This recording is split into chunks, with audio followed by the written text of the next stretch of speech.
we ready? Yes. Good morning. My name is Amanda Rivera. I'm the hearing examiner presiding over today's case. The date is December 7th, 2023, and this is case DCI 2023-00027. It's a rezoning request from AG2 and RPD to RPD for the Pratt's Preserve project. Because this is a quasi-judicial hearing, all evidence and testimony must be taken under oath. So if you intend to speak, if you could please raise your hand. Do you swear or affirm the testimony you will provide is the truth? I do. Yes. Okay, thank you. I do not see any members of the public here this morning, so I will dispense with those instructions and we can start with the applicant. Good morning. Good morning. Perfect, thank you. All right.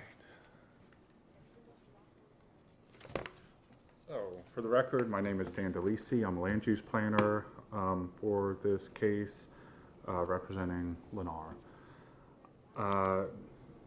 The property we're here to talk about is a 31.46 acre property. It may look intimately familiar to you. I'll go through that in a second. East of Blassingham, which is right here, J.V. Parker Lane, Crystal Drive, which I'll show you pictures of, which has now been fully extended to the entrance. We did. What's that? This one? Prior to this, this property has gone through, did I make a mistake on something? Oh, no, I'm sorry. Oh, sorry, okay. Just made me paranoid for a second. Thought you were gonna say it's 34 acres or something, but no. All right, so this is the third zoning that we're going through on this property. The first one was for 90 units on 18.55 acres. That master concept plan is on the right. Afterwards, we added some area in this location to the property, and it increased to 26.7 acres, 135 units. Everything remained the same as far as the emergency access to Blassingham, the main access to Crystal, and we just added a stormwater lake there. So since that time, a lot has happened. You can see Crystal Drive, been fully developed. There are houses actually built on the property in this area, and actually if you drive along J.V. Parker Lane, you'll see a bunch of houses up here that are under construction. And then to the south of Crystal Drive, this property here is also under development. You could see the buildings that are going up there. And so the entrance roads align. Crystal Drive goes all the way to both entrance roads. So the area has developed. So the proposed zoning is 455 units on 31.46 acres. As I mentioned before, we've just added this property to the north, and we tacked on an additional lake. Everything else is the same. We still have the same access, emergency access to Blassingham, the same main access along Crystal, which, as I said, is already constructed. Criteria for approval, I'll run through this very quickly. We have previously met these criteria twice before. The additional 4.8 acres roughly does not change anything that I'm about to say. We're in the central urban future land use category. Our density of roughly 5 units an acre, give or take a little bit, is consistent with that. Central urban allows for a standard density between 4 and 10 units an acre. Bonus density is up to 15 and then 20 units an acre with Pine Island TDUs. So we're well within that density range, and I'll talk about compatibility with the surrounding uses in a second. We meet multiple goals and objectives of the comprehensive plan. We're in an urban area, of course, central urban land use category, but at this point we're surrounded by urban uses. There are urban services. We are a logical progression of development. There are no hazards on the property. The property has been mostly cleared, and I'll just show you again the, let me flip back to the aerial. The property that we're adding, it already has a house on it. It's already been cleared. There are no environmentally sensitive features on the site. As I mentioned before, this is transitioning area. It's less so transitioning and more transitioned at this point than our first hearing. Oak Village, which is developed at 12 units an acre, is, as I said, under construction. Buildings are already up. You have Windsong, 5 units an acre, consistent with us. Our property is at 5.3 units an acre, only because there's a small wetland on the site, so we don't count that towards our density. But you know, as a gross area, it's actually a little less than 5 units an acre. Carissa, 13 units an acre. You have multifamily up here. So there's a lot going on in the area, and it's well transitioned at this point. Already talked about the access. Our main access is to Crystal. We have emergency access to Blassingham. As I mentioned before, there are no impacts to environmentally sensitive features. The site that we're adding has already been cleared, and there's a house constructed on it. There are 9 deviations that were all previously approved. I won't go into all of them again unless you want me to, but we're not asking for any new deviations. They're essentially carryovers, and they all still apply. Transportation impacts don't change level of service. Level of service remains level of service C on all of the road segments that were analyzed. And carryover from the last staff report, same thing, the lot depth and lot width were reversed, so I just want to make sure that that's corrected in the conditions of the eventual resolution. The last thing I do want to add, just, and it's not to call out staff, I do this a lot, I just want to make sure that you're not confused when you read anything in the staff report.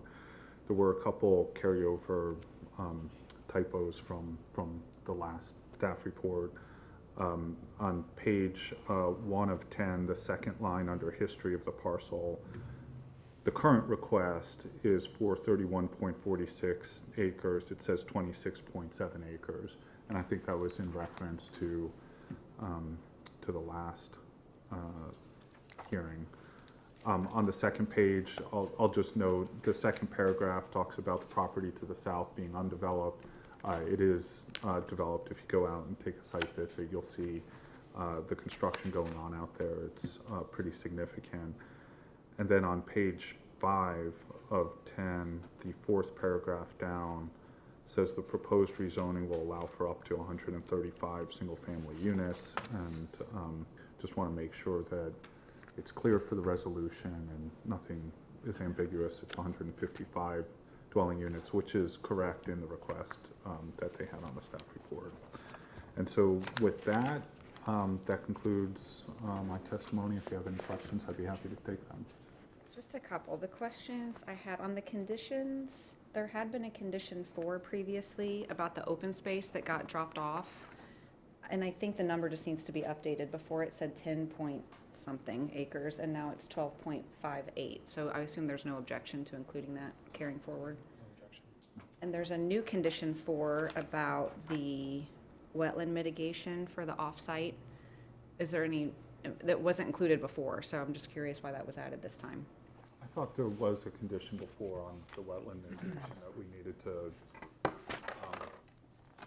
There was mention that that was the intention, was to do offsite mitigation. I don't know if that's already occurred or if there's additional mitigation that's required by adding this piece, or if that was just in reference to the prior approvals. Yeah, it was. This one, actually, we're in the process of getting the receipt. In fact, I think we just paid the other day, so. Okay. So it's not specific to the new parcel that you're adding on, it's for the entirety of the RPD that was It actually is pre-existing. specific to the new parcel. I'm sorry? It's specific to the new parcel. It is specific to the new parcel. Okay, where are the, can you go back then? Where are the wetlands that are on the new parcel? I'll have Shane come up, and this is the flux map from the.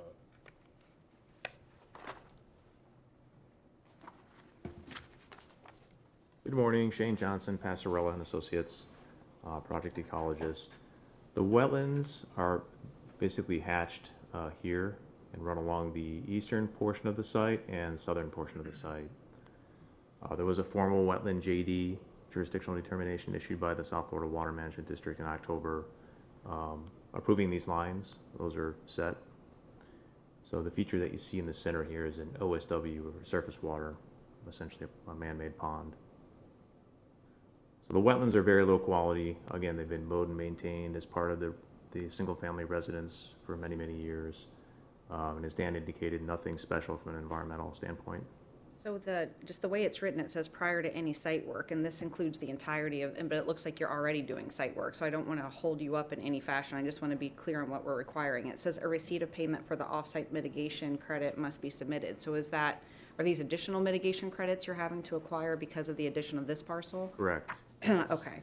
So have you already acquired the other credits for Yes, the other impacts? for these down here, that is correct. Okay. That's basically been settled. I thought that was a holdover condition, actually, because I thought It wasn't in the one- last one. I It just wasn't. checked it again. No, it wasn't in the 23. It might have been in the 21, but let me check. It was not. It wasn't in 21 or 23. It was mentioned that there would be off-site mitigation credits, but it wasn't previously. And again, I know you're under construction, so I don't want to be imposing something here that's going to hold you up as you try to get additional building permits. I just want to be clear if those are additional credits that are needing to be acquired, and if you want to rework the wording on that somehow. Yeah. Okay, so we can circle back to that. I just had one other question, again on the conditions. There was previously a condition in the 21 approval that was not carried over to the 23 about the surface water management outfalling to JV Parker Lane, and it wasn't included in the 23. So I don't know if we need to add that back in, or if there have been any changes to the water management system design. I believe Do you need me to the repeat that? outfall has been constructed at this point. Okay, so we don't need to include that. Is that why it was dropped? The water management system has been designed, and this will feed into the existing system and continue to outfall to JV Parker Lane? Okay. And the ERP, has that already been amended to reflect all of that? Drew, why don't you come up to the microphone? Good morning. Good morning. For the record, Drew Fitzgerald. So the ERP has been issued for the 26 acres.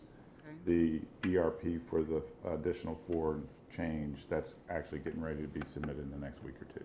Okay, but it will tie into the system that's feeding the 26? It's all, yeah, that's all part of the same system that drains out to JV Parker. Okay, thank you. You're welcome. Thank you. Okay, I think that was the extent of my questions. Oh, just my last one. I think from the last hearing, that little notch out of the single-family house that's on the west, you own that, correct? The applicant retains ownership of that parcel as well. It's just not included in the RPD? Correct. Is that occupied? At present, no. Okay. Okay, that was the extent of my questions. If staff's ready to proceed.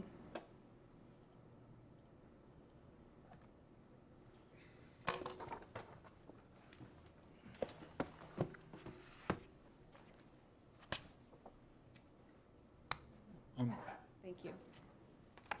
Just, I think we can give you language for that condition at the end of staff's presentation. Okay, thank you. I should say too, I took your applicant's presentation as applicant's exhibit 1, and then staff's presentation will be staff's exhibit 2. Thanks. My name is Dirk Danley. I've been previously accepted as an expert witness in the Lee County Land Development Code and Lee Plan. I'd like to do so again today. Yes, thank you. Okay. I'll try not to repeat what's already been presented by the applicant, but this has been in several times. This is the 3rd time now that's been in front of this forum. But it is a request currently to rezone approximately 31 acres from RPD and Ag 2 to RPD. The deviations, as the applicants already stated, are all carryovers from previous approvals. And even though this is a full rezoning, staff finds that the previous consideration of approval would still be applicable to today's request. The applicant did go through and kind of give a little bit of the zoning history. This was originally approved in 21 for 90 units and 18.55 acres. In 23, they added 8.25 acres and another 45 dwelling units. And the last piece that the applicants pointed out is approximately 4.77 acres that are being added to this. Just a comparison, the applicant already has provided this, but this is what was approved back in 23, and then this is the piece that's being added in to the proposed development. Just to have a side-by-side. And then in the first zoning resolution did not include the approximately 8 acres. I believe it's here. So before it looked like this shape, they've added in this piece in the last zoning resolution, and then this request includes that piece. Just a comparison of what it would look like on the ground. The applicant did accurately state Oak Villages is under construction. Here, just our aerials haven't caught up with that yet. This does go up against several residential developments in the area, and there's a considerable amount of change happening in this area today.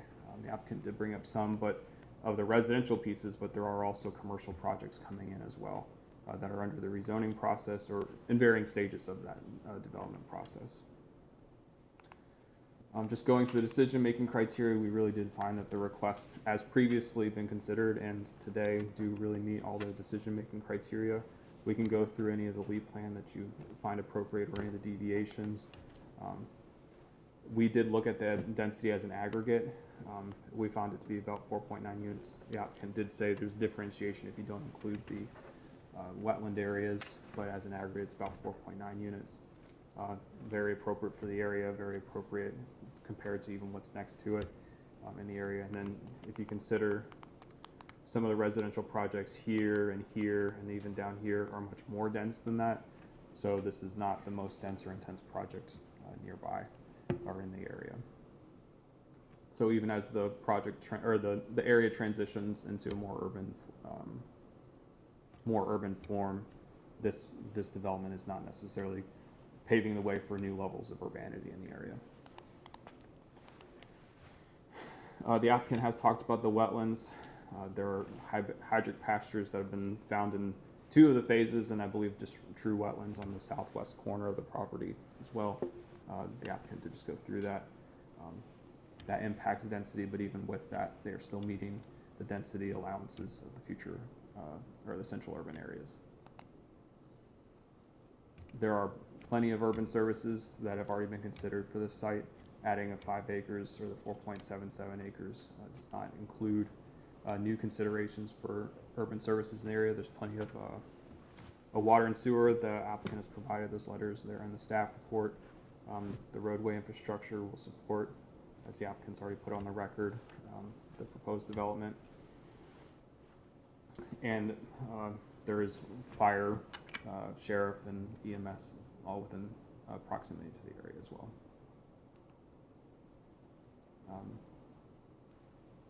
Staff finds that there aren't any particular hazards or physical constraints as previously considered. We do find it to be compatible with the area, consistent with policy 5.1.5.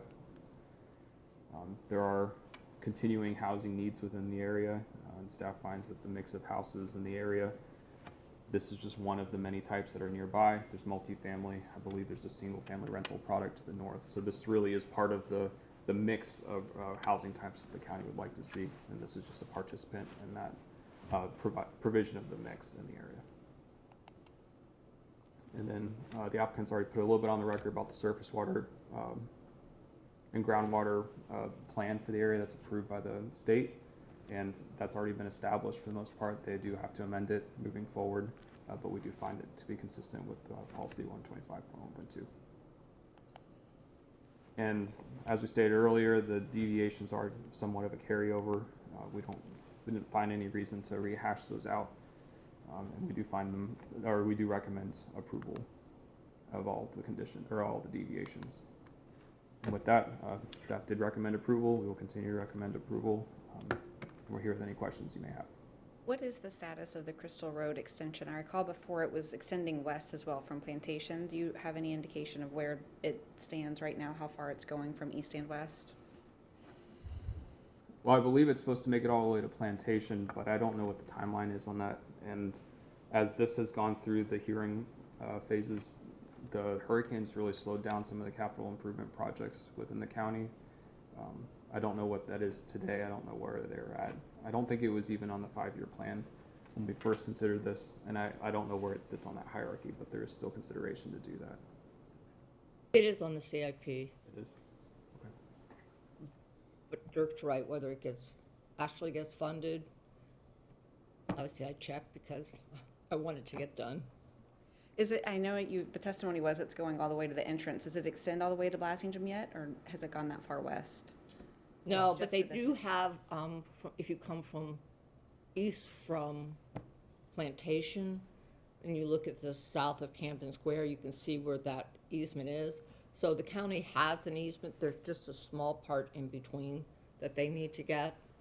And when I talked to Rob, he says he's waiting for the private developer to do more so they don't have to spend as much. There's a lot of activity in this area, so that seems to be what's happening. It's kind of leapfrogging, and eventually I think the testimony in prior cases have been that the county may at some point just do the connection themselves because it's going to link so closely. I just haven't done the site visit yet for this case, so I didn't see it myself. Was curious about that. It doesn't connect currently. Okay, thank you. You come down Blasingame, the road appears to just stop, and it becomes forested, so. Thank you. Did you say that you had some language on condition 4? Yes. So this new parcel that we're adding in is coming in under a separate development order. Okay. So if we can refer to it as the northern 4.77 acre property, we can tweak the condition to say prior to any site work on the northern 4.77 acre property, a receipt of payment for the offsite wetland mitigation credit must be submitted. Okay. Did staff have any I think objections we to would be that? supportive of that. Yeah. Okay. I assumed that that was the intention, but the way it was written again, I just want to be sure not to create any issues down the road. Okay. Did you have any questions of the staff? I didn't. Thank you. Thank you. It is a very straightforward case, and we have seen this one a number of times, so that was the extent of the questions that I had this morning. Were there any final comments anybody wanted to put on the record before we conclude? I don't believe so. Okay, thank you. Then I will be issuing a recommendation in this case. I don't expect it will take too terribly long, but I wish everyone a very happy holiday and hope that you all stay well. Thank you. Thank you.